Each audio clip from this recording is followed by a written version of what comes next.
Ja, mitt navn er Svein Rikard Brandtzæg. Jeg er konsernsjef i Norsk Hydro, som er et av verdens største aluminiumsselskaper, og som opererer i 40 land i verden. Vi har en omsetning på ca. 80 milliarder kroner, og har ca. 13 000 ansatte.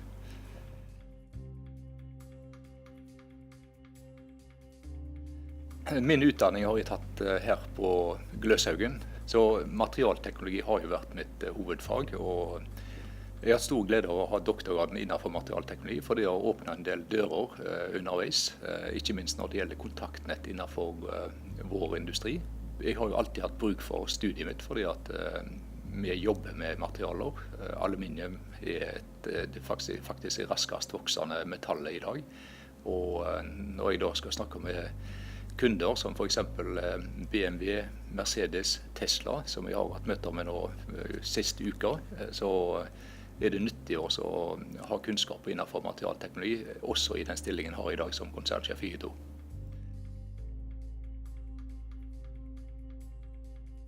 Materialteknologi er viktig for Norge, fordi at først og fremst er det tusenvis av arbeidsplasser som er skapt gjennom de selskapene i Norge som da jobber med materialer og som produserer ulike materialer.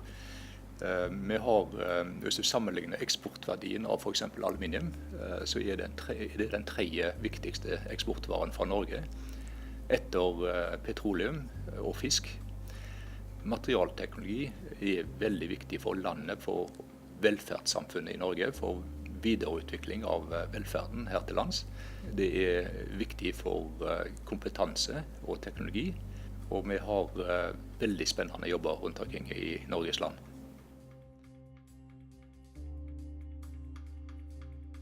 Når det gjelder vår ambisjon om å bli klimanøytrale fra et livssyklusperspektiv fra 2020, så innebærer det at vi må redusere våre utslipp i produksjonsfasen av våre materialer, altså av aluminium. Så skal vi bidra i enda større grad til at kundene våre reduserer sine utslipp i bruksfasen.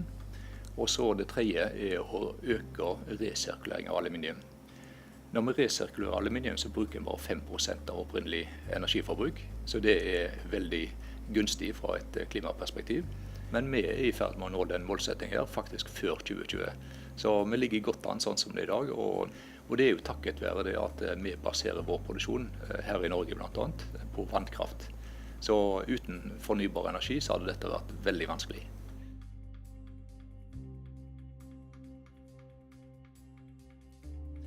Så vi har jo et tett samarbeid med forskningsmiljø, med utdanningsmiljø her oppe. Og vi gir jo også utfordringer til studenter, diplomoppgaver og også doktoringeniøroppgaver som vi har fått stor glede av, og som vi tror også studentene setter pris på. For dette er reelle problemstillinger, så en jobber med ting som Hydro kommer til å bruke fremover. Og derfor så er det veldig nyttig for oss, men jeg tror også det er veldig nyttig for studentene. Så det er viktig for produksjonen her i Norge, men også viktig for fremtiden til Hydro som verdensledende aluminiumsselskap.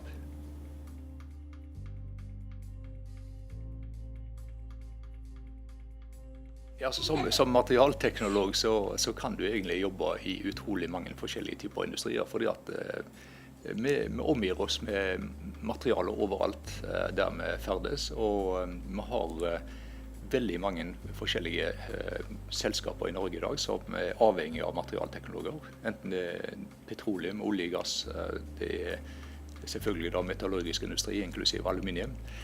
Det er produksjonsbedrifter som lager ulike produkter som er basert på kunnskaper om materialer.